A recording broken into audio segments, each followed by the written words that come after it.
Imran Khan jail থেকে আজকে একটা বার্তা পাঠিয়েছেন এবং সেই বার্তাটিতে বলা হয়েছে সেনাপ্রধান মিস্টার আসিম মনিরকে তাকে যে ফিল্ড মার্শাল ঘোষণা করা হয়েছে এই ব্যাপারে ইমরান খান বলেন তাকে ফিল্ড মার্শাল না করে রাষ্ট্রের রাজা ঘোষণা করা উচিত ছিল, কারণ যেটা জঙ্গলের মানে জঙ্গলে কখনো ফিল্ড মার্শাল থাকে না, থাকে রাজা।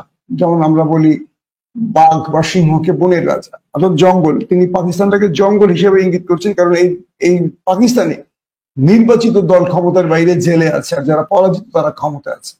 এবং তিনি ইমরান খান বলেছেন যে আর মানে শাহবাজ বা কোনো দলের সাথে কোনো প্রকার আলোচনা হবে না, কারণ এদের কোনো ক্ষমতা নেই। শাহবাজ শরীফ রাষ্ট্রের কোনো প্রধানমন্ত্রী শুধু চেয়ারেই বসেন, কিন্তু সকল ক্ষমতা হলো অদৃশ্য, অর্থাৎ ইস্টাবলিশমেন্টের মানে সেনাবাহিনী। এটাই ইমরান খান বুঝিয়েছেন। ইমরান বলেছেন যদি আমার সাথে কেউ কথা বলতে চায় রাষ্ট্রের কোনো বিষয়, তারা যেন ইস্টাবলিশমেন্ট হয়, সেনাবাহিনী হয়। আমি কোনো রাষ্ট্র মানে সরকারের প্রধানমন্ত্রী কারোর সাথে কথা বলতে রাজি না, কারণ তারা রাষ্ট্রের কিছু না। এই মুহূর্তে তাদের কোনো বেইল নেই, তারা শুধু হোমওয়ার্ক করে, সেনাবাহিনী যা বলে দেয় তারা শুধু সিগনেচার করে। এই যে ফিল্ড মার্শাল উপাধিটি দেওয়া হয়েছে আসিফ মনিরকে, এটি আসিফ মনির ওই শাহবাজকে দিয়ে বলছে যে এটা আমাকে ঘোষণা করুন, ফিল্ড মার্শাল ঘোষণা করুন আমাকে, তাই করছে। অর্থাৎ এই রাষ্ট্র চালাচ্ছে এখন আসিফ মনির, শাহবাজ নয়। এটা ইমরানের বক্তব্যে বোঝা গেছে। এবং তিনি বলেছেন যে আমার সাথে যারা দেখা করতে চায়, আমি কোনো রাজনৈতিক দলের সাথে দেখা করতে রাজি না। যদি দেখা করতে হয় আমার সাথে ইস্টাবলিশমেন্ট কিংবা সেনাবাহিনী আসুক, দরজা খোলা আছে। তবে তাদের কাছ থেকে কোনো কন্ডিশনে আমি মুক্তি চাই না। যদি রাষ্ট্রের প্রয়োজন তারা কোনো বিষয়ে কথা বলতে চাই, আমি সেই বিষয়ে কথা বলতে চাই। ইমরানের বোন, ইমরানের আইনজীবী এবং খাইবার পাখতুনখোয়ার উজিরে আলা যেটাকে বলে, তাদের আমরা বলি চিফ মিনিস্টার, তিনিও দেখা করেছেন এবং মোটামুটি পিটিএর নেতাদের জটিল ক্লাস নিচ্ছেন আজকে ইমরান খান। তিনি বলছেন আমি জেলে আছি, আমি ভেতরের খবর জানি না কেন।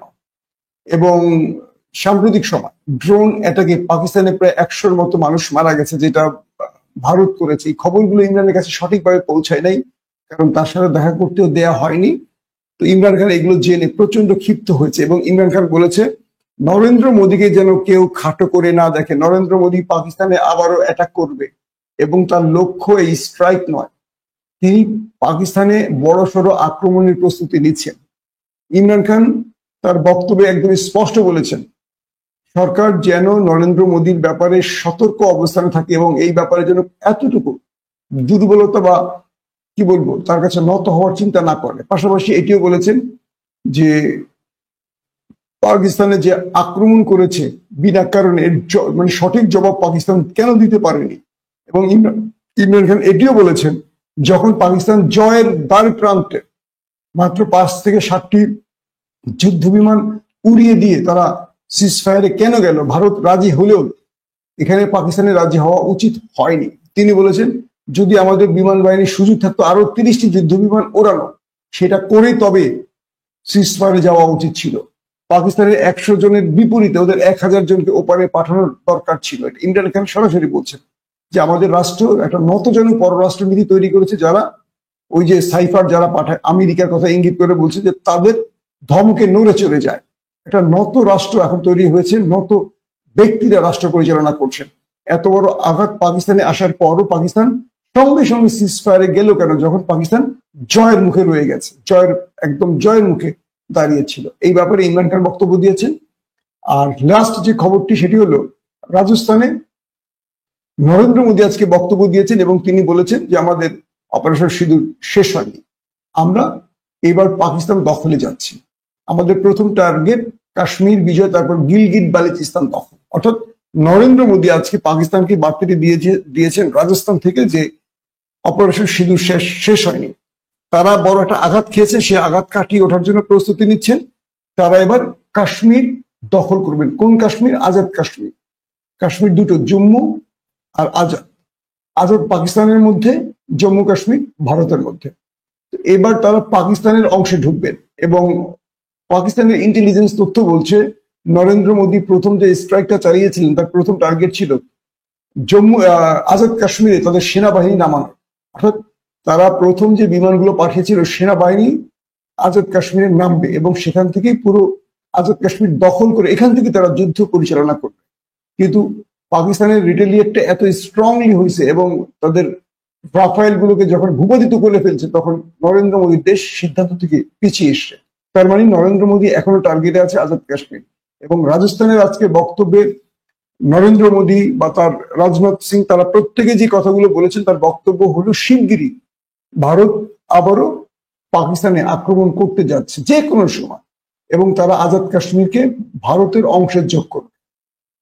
এখন দেখার বিষয় পাকিস্তান ভারতের এই বক্তব্যে বা নরেন্দ্র মোদীর এই বক্তব্যে কি জবাব দেয়। সবকিছু মিলে আমরা আরেকটা কথা দিয়ে শেষ করতে পারি, সেটা হলো যে নরেন্দ্র মোদীর ব্যাপারে ইমরান যেটি বললেন, নরেন্দ্র মোদী একটা মাস্টার প্ল্যান নিয়ে কিন্তু নেমেছে, কিন্তু হঠাৎ করে বাংলাদেশের শেখ হাসিনার পতন, বাংলাদেশ অঞ্চলে প্রফেসর ইউনূসের উত্তাপ বা তার যে চাপ, এটা মোকাবেলা কঠিন। অন্যদিকে চীন অরুণাচলে ঢুকে পড়ছে, সবকিছু মিলে নরেন্দ্র মোদী এটা বেকায়দায় পড়ে গেছে, যে কারণে পাকিস্তান বিষয়ে সঠিকভাবে পারফেক্টলি সিদ্ধান্ত নিতে পারছে না বা পুরো শক্তিটা পাকিস্তানে ব্যয় করতে পারছে না। আজকে মানে প্রফেসর ইউনূসের ভয়টাই এখন অনেক, কারণ এখানে চিকেন নেক বলি বা আমরা সেভেন সিস্টার বলি, চীন বাংলাদেশকে নিয়ে কি গুটু চালাচ্ছে এটা নিয়েও কিন্তু ভারত বড় রকম টেনশনে আছে। তো সবকিছু মিলে ভারত তার ইন্টেলিজেন্স দিয়ে বাংলাদেশে একটা বড় রকম অস্বস্তিকর পরিবেশ তৈরি করতে চেয়েছে এবং সেটা মোটামুটি ভারত পেরেছে। ভারত বাংলাদেশের প্রফেসর ইউনূসকে একটা চাপে ফেলতে চেয়েছে, সেটা সম্ভব হয়েছে। বাংলাদেশের স্টেক হোল্ডাররা যারা ফ্যাসিস্ট বিরোধী ছিল তাদের মধ্যে বিরোধ লাগাতে চেয়েছে, সেটা বিরোধ লেগে গেছে। বাংলাদেশ দ্রুত একটা নির্বাচনের মধ্যে যাবে, সেই নির্বাচনের মাধ্যমে একটা পুতুল সরকার আসবে যেটা ভারতের প্রেসক্রিপশন ছাড়া চলবে না, সেই কাজটা মোটামুটি চূড়ান্তভাবে হয়ে গেছে। এবং বাংলাদেশের জনগণ ভারত ছাড়া যদি চলতেই পারে না, তারা তাদের পুতুল সরকারকে বসিয়ে আলহামদুলিল্লাহ বলে আবারও হাসিনার মতো আবারও ফ্যাসিস্ট বিরোধী আন্দোলনে নামার জন্য প্রস্তুতি নেবে, এর বিকল্প কিছু নেই। এটা হলো একটা পারসেপশন। সবকিছু মিলে ভারত এখন বাংলাদেশে তার কবজাটা নিতে চাইছে যে কোনো ভাবে, তারপর তারা কৌশলে তাদের অন্যদিকে শাখা প্রশাখা মিলবে। কারণ ভারতের ইন্টেলিজেন্স তথ্য বলছে যে পাকিস্তানে লড়তে গেলে যে কোনো সময় চীন বাংলাদেশকে নিয়ে চিকেন নেকে ঢুকে পড়তে পারে, আবার অরুণাচলে ঢুকে পড়তে পারে। এবং সাম্প্রতিক সময় পাকিস্তানের বিজয়ের পেছনে চীনের যে বড় অবদান, এটাও ভারতের চীনের প্রতি ভয় তৈরি করে দিয়েছে। সবকিছু মিলে যেটা বলা যায় যে নরেন্দ্র মোদী পাকিস্তানে আবারও স্ট্রাইক চালাবেন যে কোনো সময়। আর বাংলাদেশে নরেন্দ্র মোদী তার আগের পুতুল সরকার বসানোর যে প্রক্রিয়া, সেটার চূড়ান্ত পর্যায়ে রয়েছে। এবং আমরা মনে করছি যে বাংলাদেশ আবারও ভারতের গ্রিপে চলে যাচ্ছে, এবং যারা জীবন দিয়েছে, রক্ত দিয়েছে, অন্ধত্ব বরণ করেছে, মেবি এটা বৃথাই যাচ্ছে। কারণ আমরা ঘুমিয়ে আছি, আমরা দলবাজ, আমরা অমুক ভাইয়ের সালাম নেই, অমুক ভাইয়ের ঘাঁটি, অমুক জেলার মাটি, আমরা এখানে আছি কারণ এই স্লোগান দিলে পকেটে কিছু টাকা আসে, দেশ রসাতলে যাবে। আল্লাহ হাফেজ।